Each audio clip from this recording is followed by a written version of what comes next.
Hôm nay thì phía bên nhà phát hành của game Rise of Kingdom đã chính thức đưa ra một cái thông báo về cập nhật tối ưu hóa trang bị và lối chơi. Thì chúng ta hãy cùng tìm hiểu xem có cái gì mới mẻ trong bản cập nhật về trang bị tiếp theo nhé. Và mình là Rock F2P. Nếu các bạn cũng là người yêu thích được game Rise of Kingdom thì đừng quên cho mình ngay một nút like và đăng ký kênh nhé. Ở đây mình sẽ cập nhật tất cả những thông tin mới nhất về game.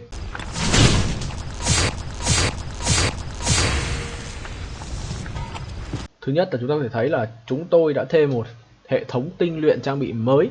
Giờ đây các thống đốc chưa thể rèn ra vật phẩm có tài năng đặc biệt có thể tinh luyện trang bị đó để đạt được tài năng đặc biệt, và bắt đầu từ trang bị cấp tinh luyện 0 có thể được tinh luyện lên đến 100 để được cấp tài năng đặc biệt. Tinh luyện cũng có thể gây bạo kích để nhận được thêm trong mỗi lần tinh luyện.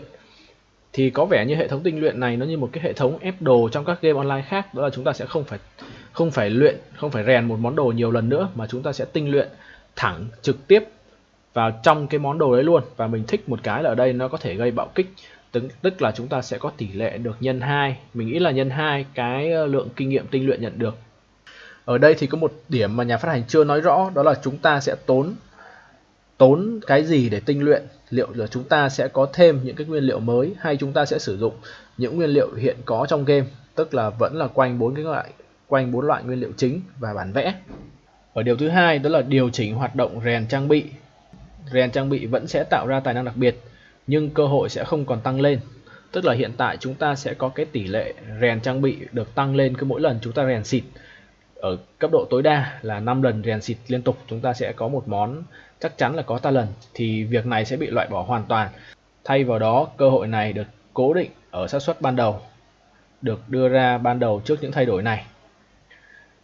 Ngoài ra, các thống đốc sẽ rất hài lòng khi được thấy những trang bị mà mình đang cố gắng rèn tài năng đặc biệt giờ đây sẽ được thừa hưởng một lượng tinh luyện nhất định, không áp dụng cho trang bị ở giai đoạn rèn ban đầu. Có nghĩa là đối với những món mà các bạn đã rèn được những món thứ hai, thứ ba thì những cái món thứ hai, thứ ba đó sẽ được thừa hưởng một lượng tinh luyện nhất định, tức là không bắt đầu từ con số 0. Mình nghĩ là nó có thể bắt đầu từ con số ví dụ như là 11 hoặc là 22, tương tự như cái số tỷ lệ mà ra talent hiện tại đang có ở trong cái rèn trang bị hiện tại ấy. Và nếu đã tháo dỡ những vật phẩm này, thống đốc vẫn có thể kích hoạt các hiệu ứng kế thừa vào lần tiếp theo tiến hành rèn vật phẩm đó. Chi phí liên quan đến hệ thống rèn và tinh luyện mới được tối ưu hóa sẽ giống như hệ thống trước đó, không áp đặt bất kỳ chi phí nào thêm. Thì có lẽ ở đây nó cũng giải thích cho cái ý đầu tiên, đó là tinh luyện nhiều khả năng là vẫn sẽ tốn những nguyên liệu như chúng ta hiện có. Và mình có thể khẳng định cho các bạn luôn, đó là chi phí để rèn ra một món talent vẫn không hề rẻ và vẫn phụ thuộc vào may mắn rất là nhiều.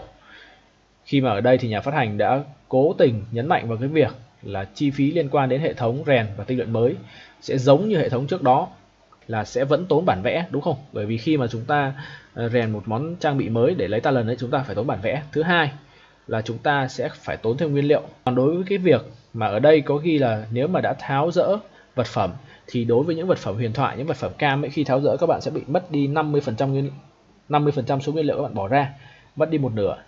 Thì mình không biết là nhà phát hành sẽ xử lý điều này thế nào, hay là sẽ có đền bù, thì có lẽ chúng ta phải chờ đến phiên bản cập nhật chúng ta mới biết được.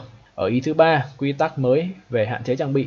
Vì lợi ích của việc duy trì sự cân bằng cho vương quốc đã mất, Kingdom vs Kingdom, chúng tôi đã quyết định hạn chế các vật phẩm trang bị sau chỉ được sử dụng trong mùa chinh phạt. Thì ở đây chúng ta thấy là quyền lực thần thánh này, búa nhật nguyệt này, vụ nổ Hydra, niềm tự hào của Thanh Cát Tư Hãn, mũ giáp của kẻ chinh phạt, mặt nạ tổ tiên của bóng đêm, đồng tiền may mắn Skola, vòng quay tử thần, vinh quang đại nhất, chiếc thường xịn nộ, dao găm ẩn lưới Mora và báo thù. Thì mình thấy đây là một cái việc mà để tránh những người chơi mà ở Kingdom cũ bay về Kingdom mới, họ có thể bón hành được cho những boss ở server mới. Thì ở đây mình thấy là có vẻ như là cấm hoàn toàn tất cả những trang bị có ở trong shop chinh phạt rồi. Mình đọc thì mình thấy đa số những món hot như là đồng xu may mắn, vòng quay tử thần, sừng, dao găm, thậm chí cả những cái món trang bị ở mua bằng xu ấy là cũng bị cấm luôn. Thì đây là một hình thức mà mình thấy là nhà phát hành cũng nhắm tới việc là cân bằng giữa người chơi mới và người chơi cũ ở cái VK đấy. Nhưng mà mình nghĩ là vẫn không thật sự là tối ưu, bởi vì những người chơi ở server cũ họ bay về đều sở hữu những cái lực chiến rất là cao, đa số đã có T5, rất nhiều lính và nhiều tăng tốc. Trong khi những người chơi server mới thì họ lại không có được T5, đa số là T4, nhất là những người chơi nào ít. Và set trang bị thì chắc chắn là vẫn dùng set tím, trong khi người chơi server cũ thì mình nghĩ là đa số nếu mà F2P ấy, thì họ cũng không có đúc được nhiều những cái món ở trong cái list này đâu. Và thứ tư đó là điều chỉnh kho phần thưởng của rương trang bị. Các thống đốc mở rương trang bị trong quán rượu bây giờ có cơ hội nhận được bản thiết kế trang bị ở mọi cấp chất lượng thay vì chỉ là mảnh thiết kế bản vẽ. Thì đây mình đánh giá một book cực kỳ ngon, và đó là lý do là tại sao gần đây mình không có mở cái rương chìa trang bị nữa từ khi mình đọc được cái bản cập nhật lần trước. Bởi vì khi mà chúng ta nhận được một cái bản thiết kế nguyên ấy, nó quá là tuyệt vời luôn, một cái bản thiết kế nguyên tương đương với 30 mảnh bản vẽ, thì những món cam hoặc những món tím ấy các bạn sẽ ghép dễ hơn rất là nhiều, cực kỳ hay ở cái bản cập nhật lần này. Những người mà chưa có nhiều trang bị tím talent ấy, mình nghĩ là đợt này các bạn sẽ cực kỳ dễ có trang bị tím talent. Bởi vì trang bị tím các bạn có thể đúc đi đúc lại, chưa kể là hiện tại có cái hệ thống tinh luyện mới nữa, thì có vẻ như là trang bị bây giờ sẽ dễ tiếp cận hơn đối với những người chơi mới và người chơi F2P. Chi phí đá quý khi mua chìa rương trang bị không thay đổi, điều này thì không quan trọng lắm. Mình nghĩ là số người bỏ game ra mua đá chìa rương trang bị chắc không có đâu. Một số điều chỉnh khác, mặc dù vẫn giữ khoảng thời gian lò rèn sản xuất vật liệu không thay đổi, nhưng chúng tôi đã tăng đáng kể số lượng vật liệu cho mỗi lần sản xuất. Thì đây là một điểm quá hay cho tất cả người chơi F2P luôn. Nhà phát hành có nhấn mạnh vào việc là tăng đáng kể, tức là lượng, mình nghĩ là phải tăng gấp rưỡi đến gấp đôi đấy. Thì tức là cái tốc độ để các bạn sản xuất trang bị rất là tốt. Có lẽ là chúng ta sẽ không cần quá phụ thuộc vào đập trứng nữa rồi. Chúng tôi sẽ thêm dương tùy chọn mảnh vẽ thiết kế cao cấp và dương tùy chọn mảnh vẽ thiết kế thường vào cửa hàng VIP để phù hợp với nhu cầu khác nhau của các thống đốc. Giờ đây cơ hội nhận được vật phẩm liên quan đến vật liệu thời gian thử chuyện đã cao hơn nhiều. Chúng tôi đã thực hiện một số điều chỉnh đối với phần thưởng vật liệu và bản thiết kế trang bị trong hẻm núi Hoàng Hôn Vương quốc. Có vẻ như đây ở cái ý thứ 5 này có vẻ là một cái việc mà tối ưu cái việc mà các bạn nhận được nguyên liệu từ các event trong game.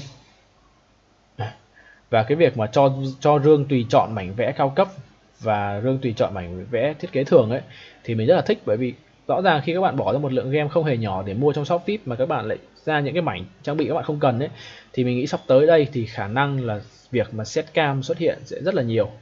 Bởi vì chúng ta sẽ hoàn toàn không còn phụ thuộc vào đập trứng nữa nha các bạn. Tại đập trứng thì các bạn có thể sẽ bị dư mảnh, nhưng nếu các bạn mua cái rương mảnh vẽ này các bạn sẽ bù đắp lại. Như các bạn nào đang có khoảng 29 28 mảnh đi, các bạn mua 1-2 rương thì cái lượng game tốn cũng không nhiều. Thì có vẻ như cái bản cập nhật tối hóa trang bị và lối chơi này là một bản cập nhật mà rất là đáng để những người chơi F2P, những người chơi nạp ít mong chờ, cũng như là các bạn mà chưa có được những cái món talent hoặc đang còn yếu về mặt trang bị. Và mình hy vọng là bản cập nhật tới thì nhà phát hành sẽ không làm người chơi thất vọng. Video của mình đến đây là kết thúc rồi. Hẹn gặp lại các bạn vào những video sau.